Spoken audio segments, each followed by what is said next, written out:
And away we go. It's the DFS Early Bird presented by Awesemo.com, brought to you in part by Yahoo DFS. Check out their DFS offerings each and every day for MLB. There's some management fee-free games, I should say. And of course, I've said it over and over again, NFL around the corner. You're going to see some gigantic prize pools over there on Yahoo when that does roll around. Dan Strafford, Dave Lochran, along with you on this Wednesday morning. We're going to talk about this early slate, but as always, we'd like to find out, Dave, how the hell are you doing? You don't want to know. I do.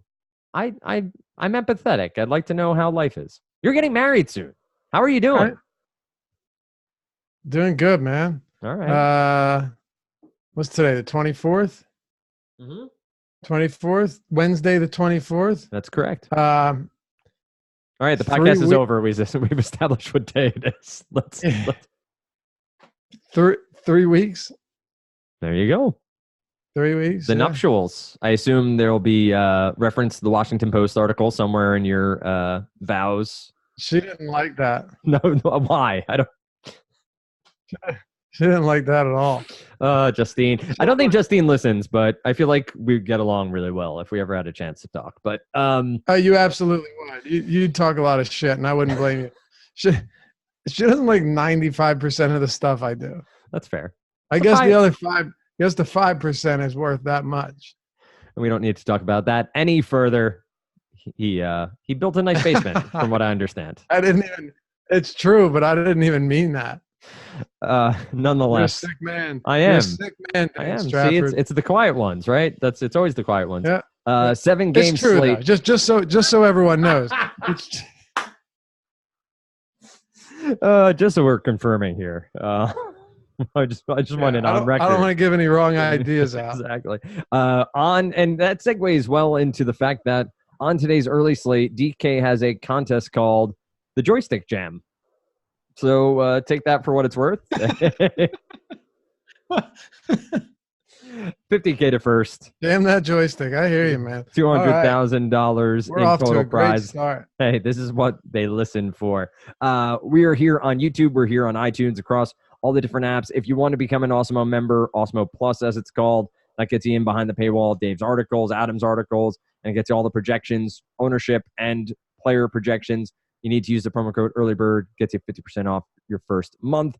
We're going to talk about the early slate only. Reminder here on Wednesdays, we have tons of content that's available for the main slate, including Dave's article, and you get the MLB strategy show, the deeper dive, and live before lock. So you're covered off there. We want to focus in on this early slate, and we have some good pitchers to go through, and even some middling pitchers in very good spots, which has not necessarily been the case over the past few days, Dave.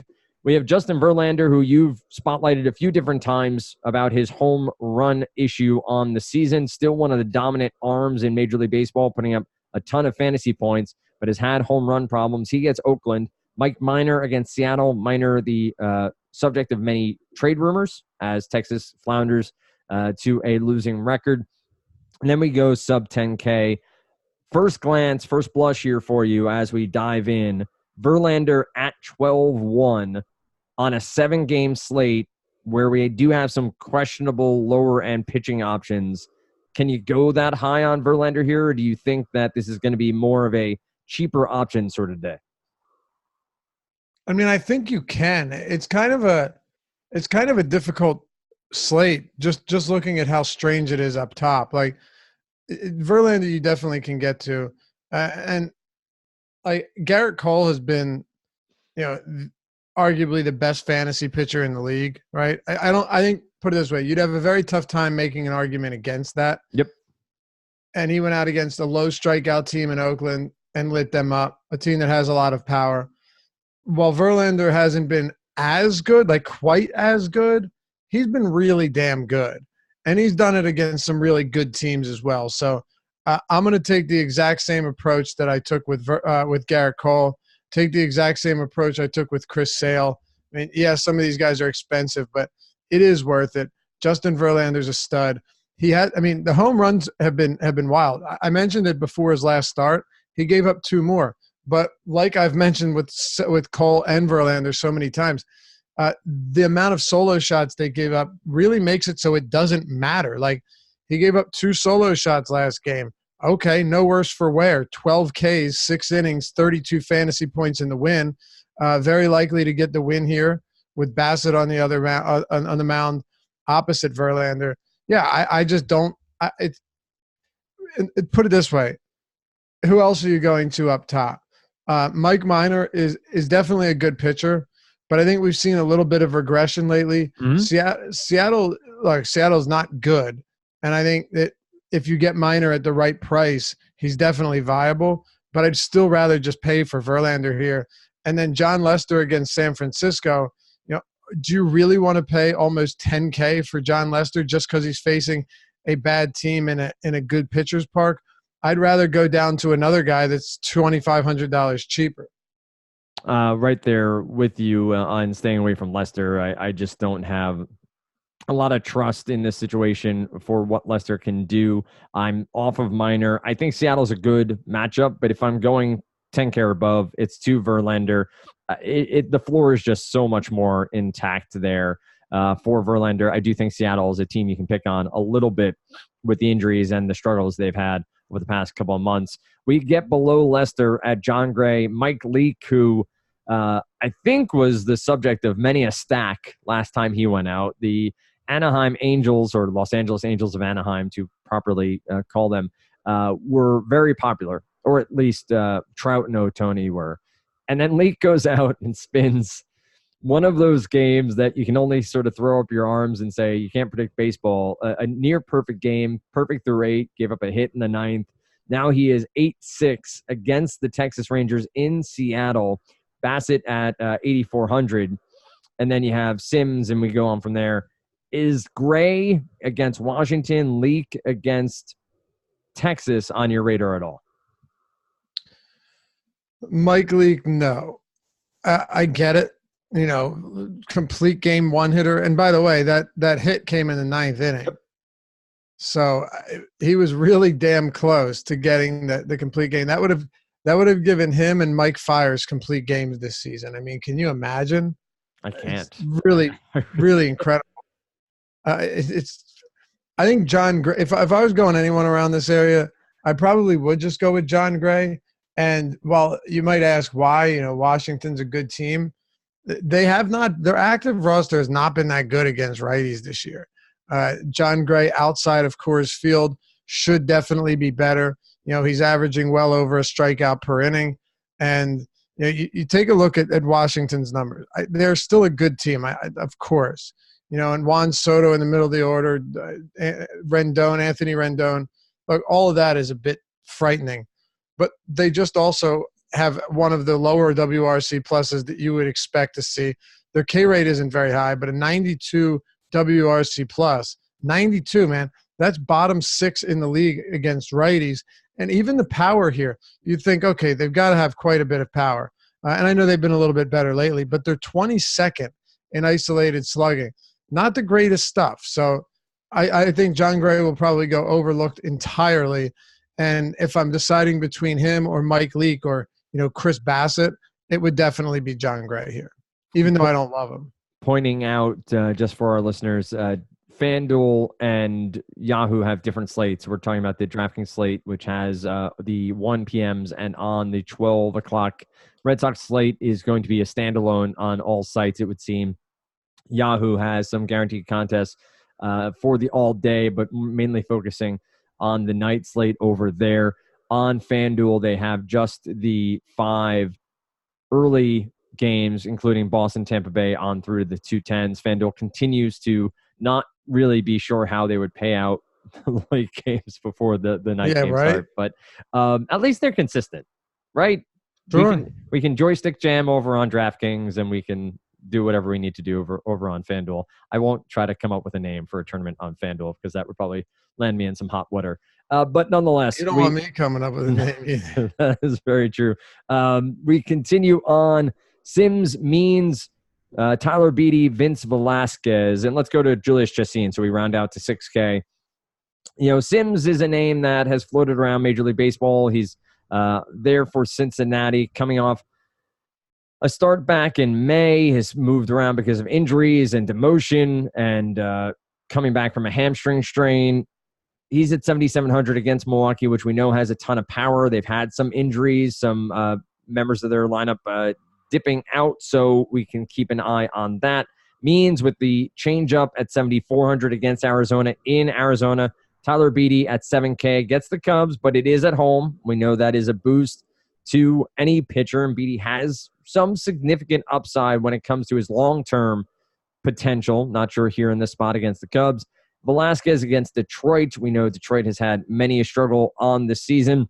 Tigers 25.5% K percentage, 81 WRC plus, just 155 ISO. That's all against right-handed pitchers. So potentially some upside there for Vince Velasquez in Detroit, and then Chacin against Cincinnati in Milwaukee. Any of the mid-tier options, at least on the radar as of right now? So Sims threw 26 pitches in an inning 2 or 3 days ago. Yep. So that worries me a little bit. I mean, I don't really know how far we should expect him to go.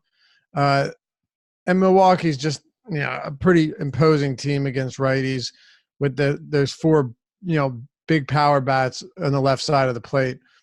I think Beattie's really interesting though. When you look at his numbers, he actually has very good numbers, especially in from a strikeout standpoint, against right-handed bats. Actually, this was my top value play from last time he started. And what did he do? He said 25 fantasy points. He went 8 scoreless with 5 Ks. Pretty solid stuff. Now, I didn't expect him to go that deep, of course, but we'll take what we get. Against righties, though, he's got 25.5% K rate, a 108 ISO, a 4.22 xFIP.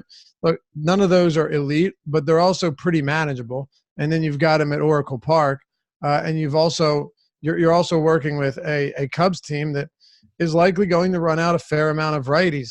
I don't know how many, and you're going to have more lefties than you usually would because of the injuries. But I mean, the bottom of that order is really not very imposing. Hayward, Garcia, Caratini, who's pitching. Lester. That's not that great. It's a great park for pitching. Yep. So I think Beede at that price is reasonable. And as scary as it is, Vince Velasquez at least deserves some attention here. Yep. Right. You could finally see him pitch significantly deeper into this game. The Detroit Tigers, if there's one thing that works pretty heavily in Velasquez's favor, is the Tigers have the 28th ranked ISO against righties. And that's the big number you're looking at, because power has really plagued him this season. Home runs have killed him at Citizens Bank Park.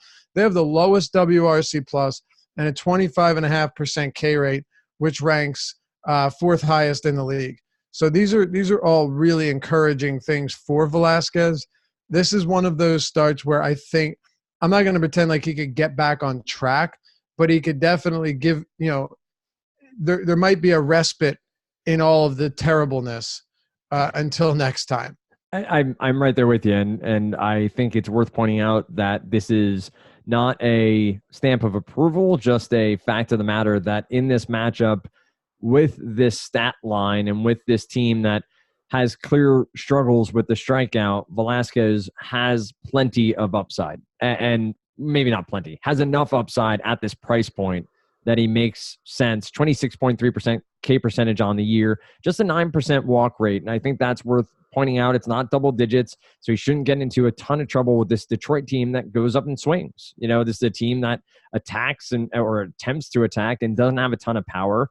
And so I think Velasquez will probably be more popular than I'd prefer. If you can get Velasquez here in lower ownership, he's going to be probably ultra chalk. Would be my guess. I agree. I think you're going to see Verlander and Velasquez. I think Beede at 7K may go slightly lesser owned. He might, but I do think that him and Velasquez will be the most popular cheap guys. If I had to guess, I feel like it's going to be Verlander in no specific order, probably Verlander at the top, but Verlander. Here would be my guess of the order of ownership on DraftKings. Top 3, Verlander, Velasquez, Tyler Beede. That's what I think it'll be. Like, I don't see Mike Minor getting a lot of ownership, or Lester, or Gray. I think Gray could be sneaky. Mike Leake and Bassett, no. Sims, very unlikely. John Means is a pretty decent pitcher. I think I can make a good argument for giving him a look in tournaments. I'd want to know how many lefties were in the lineup first, but I don't have him over Beatty or Velasquez. The Diamondbacks lineup, and I think you might have mentioned on the deep dive on Tuesday night about, Gerard Dyson and Ketel Marte, or maybe it was Adam who said they've hit well. And the numbers against lefties on the year for the Diamondbacks are legitimately scary. And Means is not necessarily your prototypical lefty with the changeup and the way he utilizes it, but it's been a team that I think is top 5 in WRC plus against lefties on the year. If I remember correctly, they're at 129. So I assume that's top 5. I can WRC plus. I'll tell you right now. They're second. Yeah. And you know where they are in ISO? I would assume right there as well. First tied with the Astros. That's crazy, man. Yeah. I agree with you on Means, and I think it's a spot probably understanding better his pitch mix, something word I don't use often, but understanding the change and the fastball he has against this Diamondbacks team. But I often forget how good this team has actually you're right. hit. It's a good point for sure. So you were saying Verlander, Beatty, Velasquez, you assume John Gray may be off the radar a little bit from an ownership perspective. I think Verlander, Velasquez, Beatty in that order.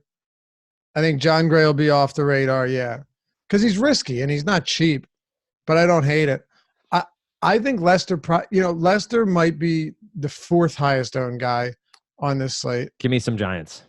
Yeah, I mean, I don't know if I'll have many Giants, but I don't think I'll have much Lester either. And then I'll do you the honors of just working below that 6K mark. Fetty, really honorable on this. Yeah, and Zimmerman. The other day, I had honestly recommended considering Fetty as a pivot off of Ivan Nova. Thank God that got postponed. Yeah. I mean, I got to pass on that. And honestly, it wasn't because I think he's good. He's not. And he's not any better than Nova, but he was getting 1% ownership, and Nova was pretty popular. So, I think that's worth hammering home quickly here before we go and talk about some stacks. Something that I know you've talked about, that Alex and the crew at Awesemo have talked about. Emacs hammered it home. In baseball, where it is such a variant sport, if you are MMEing, or even if you're building 5 to 10 hand-built lineups, ownership matters so much. And so if you can pivot off a 15% owned Ivan Nova to a 1% owned Eric Fetty, and it works out. And I think Nova was 20%. Okay, so 20%, 30% of the time it works out for you. So 70% you're losing, right? And remember that, 70% you're losing, but 30% it works out. That is a huge advantage. Yeah, but not just that. I would say in the case of Nova Fetty, it's probably 50-50. Right. It just so happened that Nova had the best start in 1,000 years of his own. Right. And hey, we can't worry about results. It's all about the process, as you are well aware there in Philadelphia. Let's close it out. We don't want anything to do with any of these cheap options. I think we're going to be stacking against them. I assume it is a situation here against Jordan Zimmerman that you feel at least somewhat comfortable going to some Philly bats.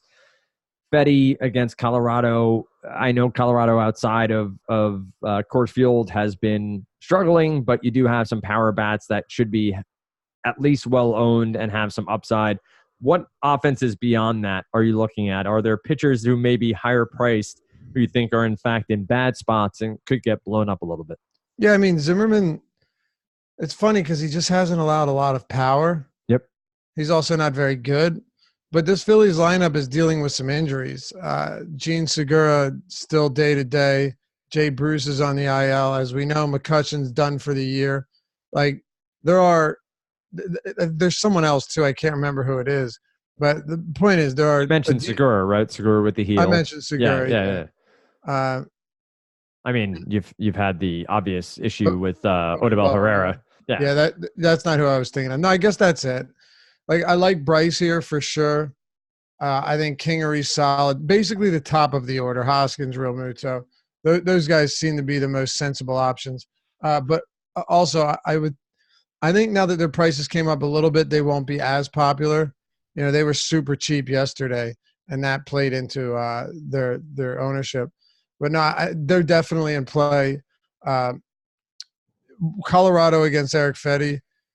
You know, I could see both sides of this one being fine. The Rockies legitimately rank dead last in WOBA and WRC plus away from Coors this year. That's crazy that they've been that bad on the road. Yep. Like, you expect them to stumble a bit outside of Coors, but not to that extent. You know, that's pretty insane. And you know, that's been the case. But you know, Fetty's not good, and just every ball gets put in play. He just can't get strikeouts. So could we see a big game from Blackman or Dahl or Story or Arenado? Sure, we could.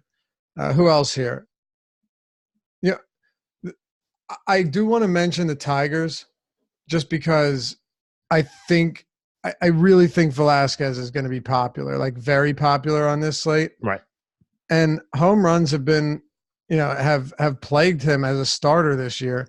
He just gave up 4 in one game to the Dodgers. The Tigers are not the Dodgers, but when Velasquez's fastball is flat, he just gets hit really hard. I like him over Detroit, but if he's going to be like 40% on DraftKings, I could legitimately see that. Then you might have an argument to looking at some Detroit bats just because of that. Who else? Oh, you know, you mentioned Arizona. The numbers against lefties this year, as you said, they're really, really good. And, you know, Means has been good enough at preventing power for the most part. He's been a good pitcher, but this one could definitely spell trouble for him. And then I'll throw one more out there. If you want to give one, we could do that as well. Texas against Mike Leake. You know, Mike Leake's coming off a brilliant game, but now you have to go up against a team that's so much better against righties than they are against lefties. Joey Gallo is really the main guy that you worry about, but they're definitely a stackable offense against righties, whereas against lefties, it's just really ugly. I think I will leave it with Arizona because I think between Escobar, Marte, and Castro, and Walker, and Jones, and Wilmer Flores, and Ahmed, you just have a ton of options there. Price points are creeping up a little bit. Adam was talking about it on the deeper dive. Christian Walker's price point has come into the mid 4s, but I think it's reasonable to say these low and mid 4s are now sort of our mid tier on DraftKings from just the way the price points are starting to play and the way everything is definitely working. Yeah. Yeah, so we have to sort of readjust or recalibrate a little bit, as it were. I think that's where we can leave it. Dave has the deeper dive on Wednesday at 5 p.m. That's with Adam Ship My Money DFS Share, also known as I'm a Boss over on FanDuel. Make sure to let him know you're aware that's his username over on FanDuel. Love you, Adam.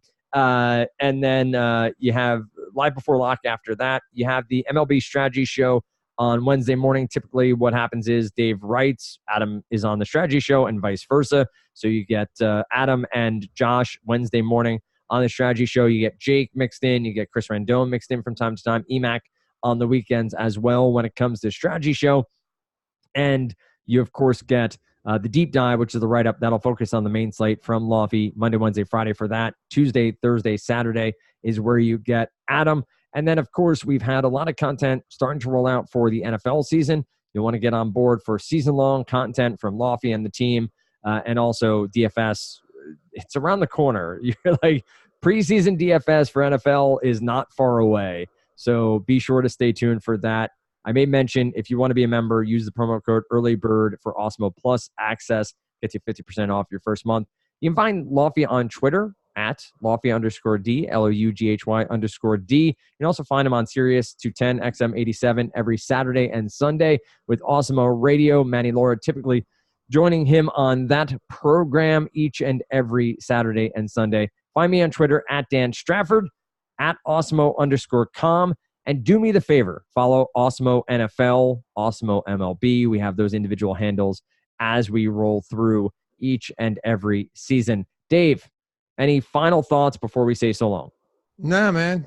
That's about it. It's been fun. I'll see you tomorrow, 5 p.m. Eastern Time. Deeper dive. Peace. Everybody enjoy your joystick jams. We'll see you back here on the early bird with Emac and Adam. Be safe. Good morning. Be safe with your joystick jams. Bye-bye.